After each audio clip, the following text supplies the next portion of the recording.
Assalamualaikum warahmatullahi wabarakatuh. Apa kabar teman-teman semua, sahabat tani? Semoga kita selalu dalam keadaan sehat walafiat dan selalu dalam lindungan Allah Subhanahu wa taala. Amin.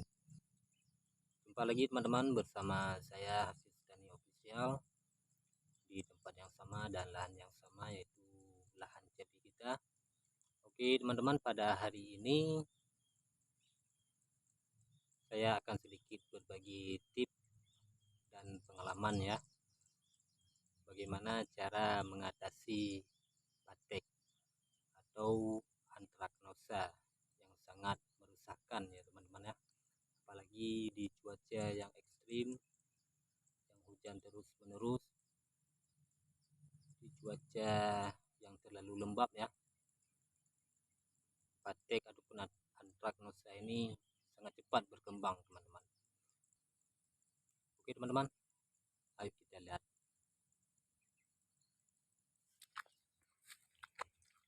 Oke teman-teman, inilah cabai kita teman-teman. Sekarang usianya sekitar 85 hari setelah tanam teman-teman.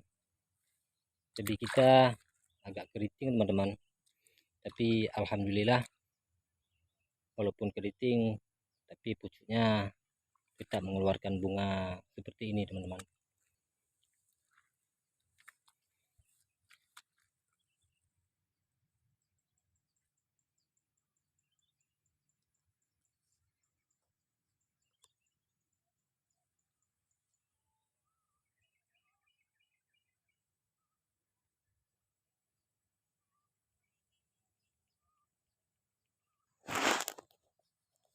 Baik teman-teman, jadi sebelum kita bahas bagaimana cara mengatasinya, lebih baik kita ngobrol-ngobrol dulu bagaimana itu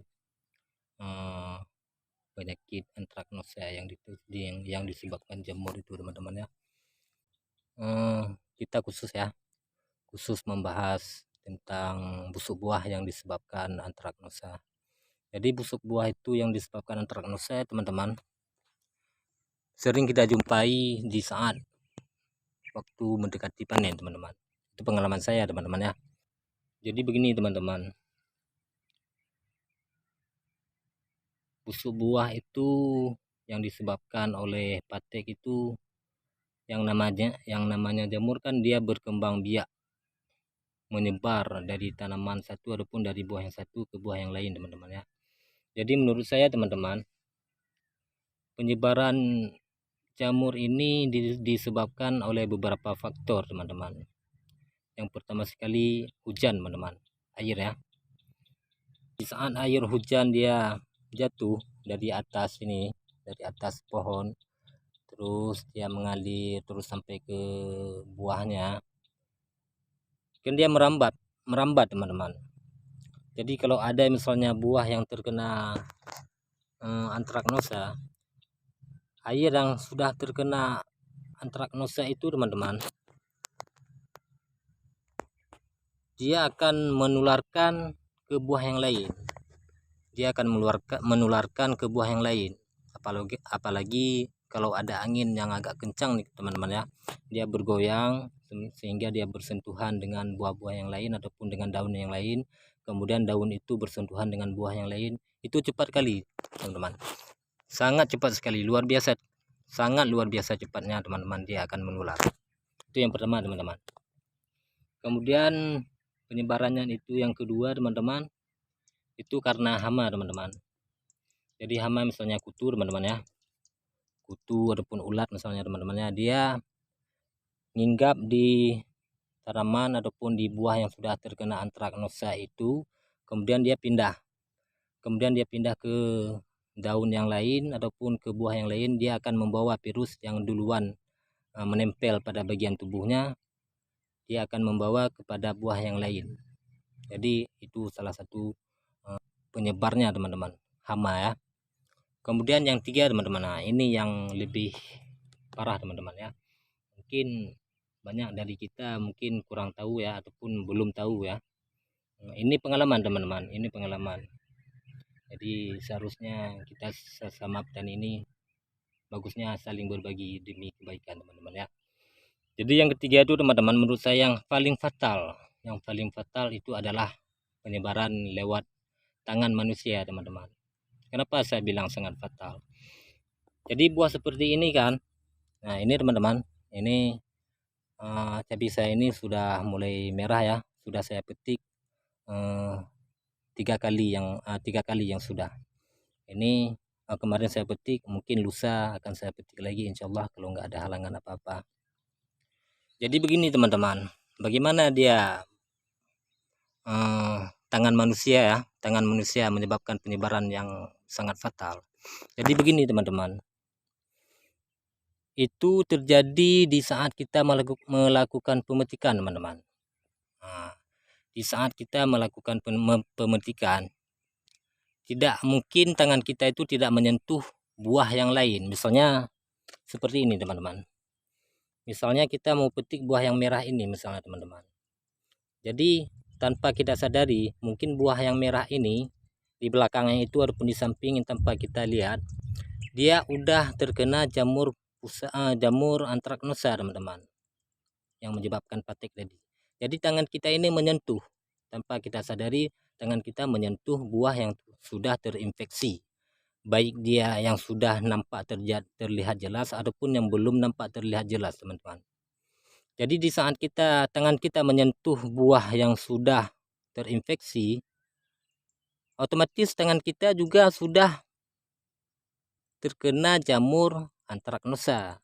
Jadi spora jamur itu sudah berpindah ke tangan kita teman-teman. Jadi saat kita menyentuh buah yang lain tanpa kita sadari, buah yang lain itu yang masih sehat juga akan terkena jamur antraknosa. Begitu seterusnya sampai kita bawa kemana-mana, sampai pohon-pohon yang lain kita bawa, dia akan terus menyebar tanpa kita sadari teman-teman. Itu pengalaman yang lalu teman-teman ya. Jadi kenapa sangat sulit kita kendalikan? Karena kita tidak mengantisipasinya karena tangan kita sendiri teman-teman. Jadi walaupun kita dari awal sudah memakai fungisida bermacam-macam merek, tapi dia tidak mau sembuh, tidak bisa dikendalikan. Itulah sebabnya teman-teman, karena tangan kita tidak disterilkan. Nah, jadi bagaimana caranya teman-teman? Jadi caranya, kalau saya secara pribadi pengalaman saya teman-teman, saya memakai ini teman-teman. Tunggu dulu. Nah teman-teman, saya memakai ini teman-teman. Ini alkohol teman-teman. Jadi saya memakai alkohol ini teman-teman. Ini alkohol 70% teman-teman. Teman-teman bisa juga memakai yang dosis di bawahnya teman-teman, misalnya alkohol antiseptik ya, yang mengandung alkohol 50% juga boleh teman-teman. Caranya bukan disemprot teman-teman ya. Jadi caranya, sebelum kita melakukan pemetikan buah teman-teman ya, ini berlaku ya teman-teman, berlaku saat khusus buah yang sudah tanaman cabai yang sudah masa panen ya teman-teman ya, khusus waktu pemetikan, menghentikan ataupun memperlambat lajunya perkembangan jamur antraknosa lewat tangan manusia waktu kita pemetikan. Jadi caranya teman-teman, kita pakai alkohol untuk mensterilkan tangan kita supaya di saat terkena jamur antraknosa di tangan kita, dia langsung mati teman-teman ya. Jadi dia tidak sempat berpindah ke buah ataupun tanaman yang lain. Jadi caranya begini teman-teman.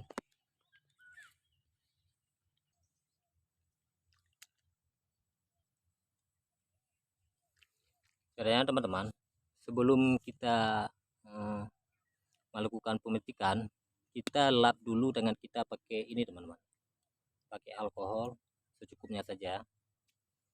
Kemudian kita gosok-gosok teman-teman biar rata semua seperti ini teman-teman.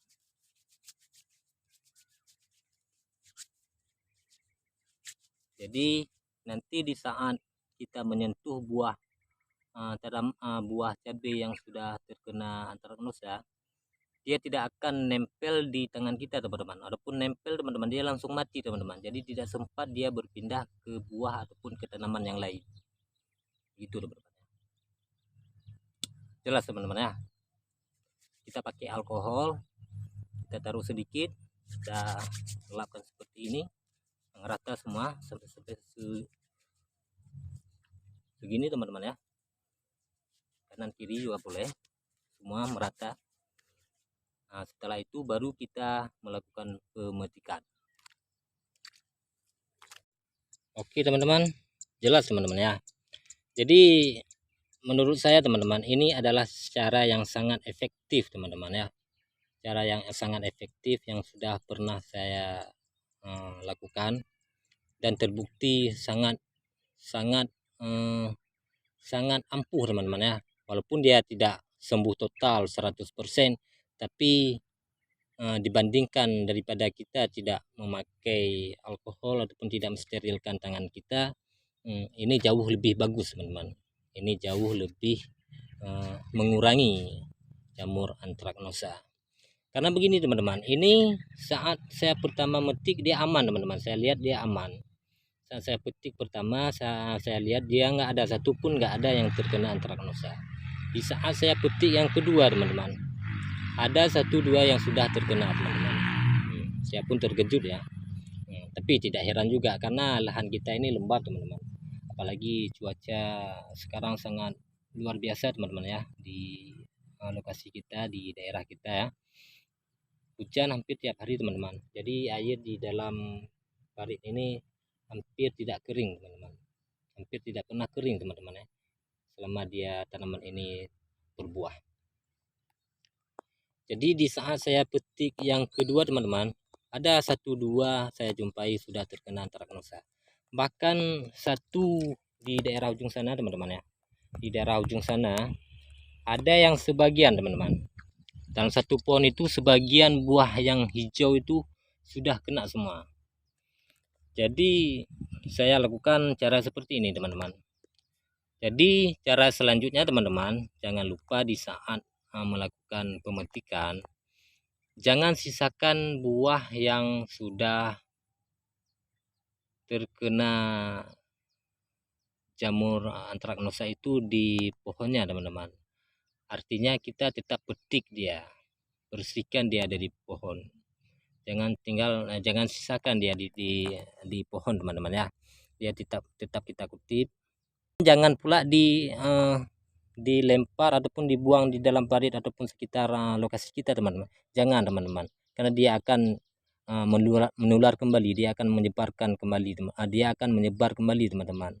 Jamur yang sudah ada di buah yang sudah busuk tadi, kalau kita buang misalnya di dalam parit ini, dia akan merambat lewat tanah teman-teman, dia akan berkembang biak lebih cepat lagi teman-teman. Jadi usahakan jangan dibuang di lokasi kebun kita teman-teman. Bawa pulang, sampai di rumah buang di tempat yang lebih aman ataupun dibakar teman-teman ya. Jadi begitu teman-teman. Jadi selanjutnya teman-teman, tetap lakukan penyemprotan rutin teman-teman ya. Kalau saya melihat keadaan teman-teman, kalau misalnya patek ataupun antraknosanya sudah berkurang, saya semprot 5 hari sekali. Kalau masih parah teman-teman, tetap saya semprot 3 hari sekali teman-teman. Siap saya petik, paginya saya petik, usahakan siap petik paginya, sorenya langsung saya semprot teman-teman. Begitu teman-teman ya. Kemudian petik yang berikutnya, pagi kita petik, sorenya langsung kita semprotkan teman-teman. Semprotnya saya memakai fungisida tembaga teman-teman. Kalau untuk penyembuhan khusus saya memakai fungisida tembaga teman-teman. Tembaga contohnya seperti ini teman-teman. Ini mereknya Corticid teman-teman. Corticid. Teman-teman boleh memakai merek yang lain, tapi yang tepung teman-teman. Bisa memakai Copsid ya, tapi ini lebih kuat teman-teman. Ini tembaga 80% teman-teman. Kalau Copsid itu tembaganya 77% teman-teman. Jadi sangat ampuh teman-teman. Jadi waktu yang kedua saya petik, dia sudah terkena antraknosa teman-teman, satu dua ada, bahkan yang ada yang satu pohon hampir sebagian buahnya terkena teman-teman. Jadi saya kutip semua teman-teman, saya petik semua yang buah yang sudah terkena itu, saya kumpulkan, saya bawa pulang ya, saya amankan lah, saya amankan, kemudian saya semprot pakai bahan aktif aktif tembaga itu teman-teman, dan kemudian saya pakai untuk lalat buah teman-teman. Biasa saya pakai yang berbau itu teman-teman, propenopos teman-teman, yang merek Kurakron teman-teman. Cuma dua itu aja teman-teman, cuma itu dua aja saya make, kemudian saya pakai perekat, saya semprotkan dosis 2 sendok makan fungisidanya dan 5 mili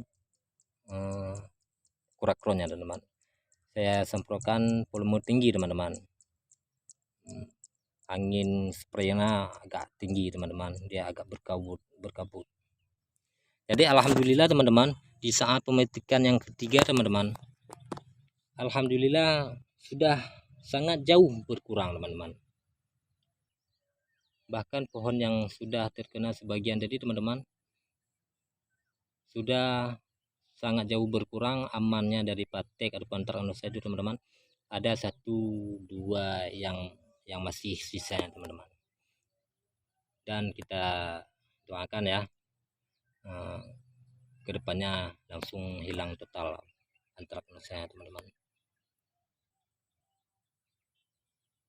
Jadi begitulah kira-kira teman-teman ya pengalaman saya bagaimana cara mengatasi antraknosa, dan dari berbagai cara yang dulu pernah saya lakukan,